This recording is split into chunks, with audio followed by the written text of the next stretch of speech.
આજનું રાશિફળ આજે 29 મે આજનો બુધવારનો દિવસ આ બે રાશિના જાતકો માટે પરેશાનીથી ભરેલો રહી શકે છે. જાણો તમારી રાશિ. જ્યોતિષમાં રાશિફળનું વિશેષ મહત્વ છે. રાશિફળ મુજબ આજે કેટલીક રાશિઓને ભાગ્યનો સાથ મળશે, જ્યારે કેટલીક રાશિઓને પરિવારનો સાથ મળશે, પરંતુ કેટલાક લોકોને નુકસાન પણ થઈ શકે છે. મિત્રો, તમને આવા જ રાશિફળવાળા વિડીયો દરરોજ જોવાનું પસંદ હોય તો વિડીયોને લાઈક કરજો અને ચેનલને હજુ સુધી સબસ્ક્રાઈબ ન કરી હોય તો સબસ્ક્રાઈબ કરજો, કારણ કે આવા રાશિફળવાળા વિડીયો અમે દરરોજ બનાવતા રહીએ છીએ. તો ચાલો મિત્રો, આજના વિડીયોની શરૂઆત કરીએ. પહેલી રાશિ છે મેષ રાશિ. આજે તમારે તમારી શારીરિક સમસ્યાઓ પર ધ્યાન આપવું જોઈએ. તમારી ખાનપાન પર ધ્યાન આપો. તમે ભાગીદારીમાં કોઈ નવું કામ શરૂ કરી શકો છો. તમે તમારા વ્યવસાયમાં અન્ય કોઈ પણ ઉત્પાદનોનો પણ સમાવેશ કરી શકો છો. તમે પરિવારના સભ્યો સાથે પિકનિક વગેરે પર જવાની યોજના બનાવી શકો છો. પારિવારિક સમસ્યાઓ સાથે મળીને ઉકેલવાનો પ્રયાસ કરો.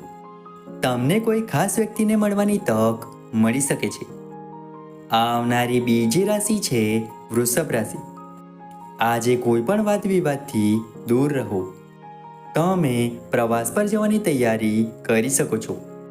તમે તમારા મનની કોઈ પણ ઈચ્છા વિશે તમારા માતા પિતા સાથે વાત કરશો.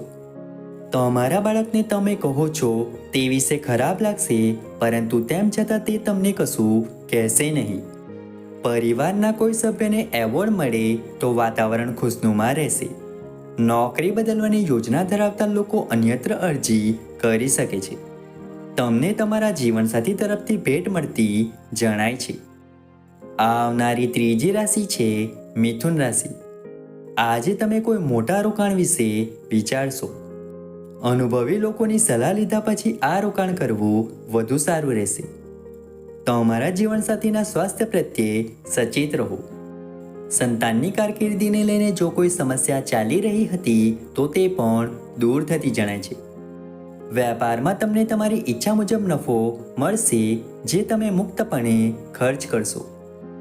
તમારે તમારા કામને અન્ય કરતાં વધુ પ્રાધાન્ય આપવું પડશે. આવનારી ચોથી રાશિ છે કર્ક રાશિ. આજનો દિવસ તમારા માટે સમસ્યાઓથી ભરેલો રહેશે. ધંધામાં ઉતાર ચઢાવના કારણે તમે તમારું કામ કરવા માટે ઓછો ઝુકાવ અનુભવશો. તમારે કોઈ કાયદાકીય મામલામાં આંચકાનો સામનો કરવો પડશે. તે પછી તમને થોડી રાહત મળતી જણાય છે. જો તમે નવું મકાન વગેરે ખરીદવાનું વિચારી રહ્યા હો તો તમારી ઈચ્છા પણ પૂર્ણ થતી જણાય છે. તમારે તમારી પારિવારિક સમસ્યાને લઈને પિતા સાથે થોડી ચર્ચા કરવી પડશે. તમે તમારા બાળકો સાથે તમારા હૃદયની ઈચ્છા વિશે વાત કરી શકો છો. આવનારી પાંચમી રાશિ છે સિંહ રાશિ. આજે તમે તમારા વ્યવસાયમાં મોટો બદલાવ કરશો, જે તમારા માટે સમસ્યાઓ લઈને આવશે. જો તમે કોઈ પણ શારીરિક સમસ્યા અનુભવો છો તો તેને અવગણશો નહીં. કાર્યસ્થળ પર તમારા અધિકારીઓની તમારા સામે તમારી કોઈ જૂની ભૂલ સામે આવી શકે છે. તમને અધિકારીઓ તરફથી કઠોર શબ્દો સાંભળવા મળી શકે છે. જો તમે તમારી આવક અને ખર્ચ વચ્ચે સંતુલન જાળવશો તો તમારા માટે સારું રહેશે.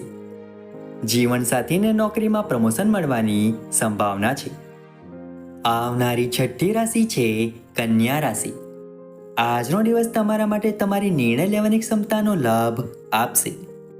રાજકારણમાં કામ કરતા લોકોએ કોઈ પણ ષડયંત્રનો ભાગ બનવાથી બચવું પડશે. તમારે પરિવારમાં કોઈ મહત્વપૂર્ણ નિર્ણય લેવો પડી શકે છે, જેમાં તમારે કોઈ ઉતાવળ ન કરવી જોઈએ. તમે નાના બાળકો સાથે આનંદમાં થોડો સમય પસાર કરશો. તમારો તણાવ પણ દૂર થશે અને તમે સારું અનુભવશો. તમારી લક્ઝરીમાં વધારો થશે. આવનારી સાતમી રાશિ છે તુલા રાશિ. આજનો દિવસ તમારા માટે સમસ્યાઓથી ભરેલો રહેશે. મોટા વ્યવહારો કરવાથી બચો. વ્યવસાય કરતા લોકો મોટું રોકાણ કરવાની યોજના બનાવી શકે છે, જે તમારે વિચાર્યા પછી કરવું જોઈએ. કેટલીક ઘરેલું સમસ્યાઓ તમને પરેશાન કરશે અને તમારે તેનો ઉકેલ લાવવા માટે સમય કાઢવો પડશે. તમે તમારા બાળકની કંપની વિશે થોડા ચિંતિત રહેશો, જેના માટે તમે તેમના કેટલાક મિત્રો સાથે વાત કરી શકો છો. તમે તમારા ઘરમાં નવું વાહન લાવી શકો છો. ખાવાની ખોટી આદતોને કારણે તમને પેટનો દુખાવો, ગેસ, અપચો વગેરે જેવી સમસ્યાઓ થઈ શકે છે.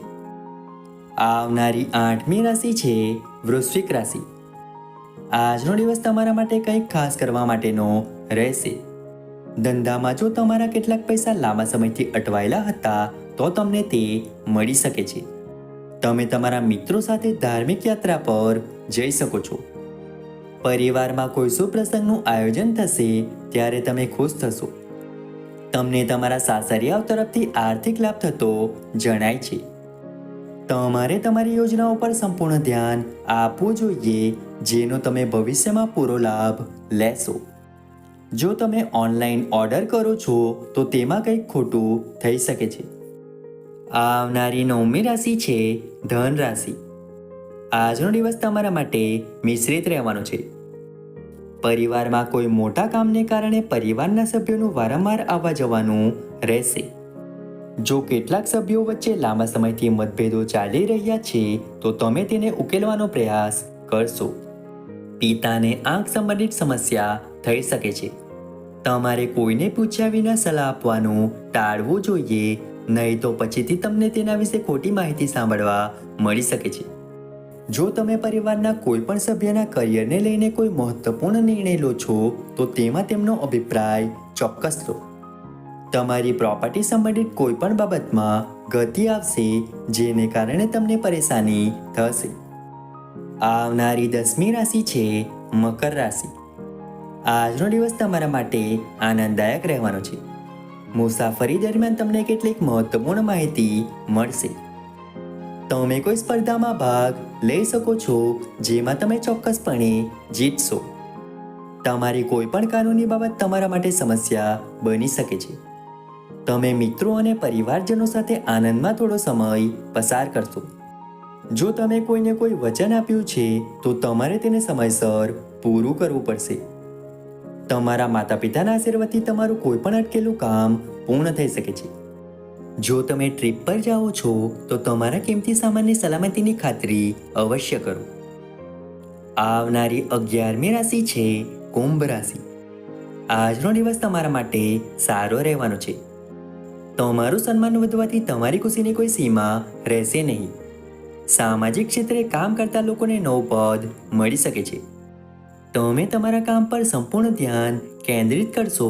જાહેર સમર્થન પણ વધશે. તમે કેટલીક જાહેર સભાઓ પણ યોજશો જે તમને નવા લોકો સાથે જોડાવાની તક આપશે. વ્યવસાય કરતા લોકો કેટલાક મોટા ફેરફારો કરી શકે છે, જેનાથી તેમને સારો નફો મળવાની સંભાવના છે. બાળકો કોઈ પણ રમત સ્પર્ધામાં ભાગ લઈ શકે છે. આવનારી 12મી રાશિ છે મીન રાશિ. આજનો દિવસ તમારા માટે ફાયદાકારક રહેશે. વ્યવસાય કરતા લોકો કેટલાક નવા સાધનોનો સમાવેશ કરીને સારી કમાણી કરશે. રાજકારણમાં કામ કરતા લોકો પર વધુ કામનો બોજ હશે, પરંતુ તેમ છતાં તેઓ તેનાથી પાછળ હટશે નહીં. કોઈ નવું કામ શરૂ કરવું તમારા માટે સારું રહેશે. જો લાંબા સમયથી પરિવારમાં કોઈ બાબતને લઈને વિવાદ ચાલી રહ્યો હતો તો તે પણ દૂર થતો જણાય છે. જો તમારા જીવનસાથી સાથે કોઈ મુદ્દા પર મતભેદ છે તો તેને ઉકેલવાનો પ્રયાસ કરો.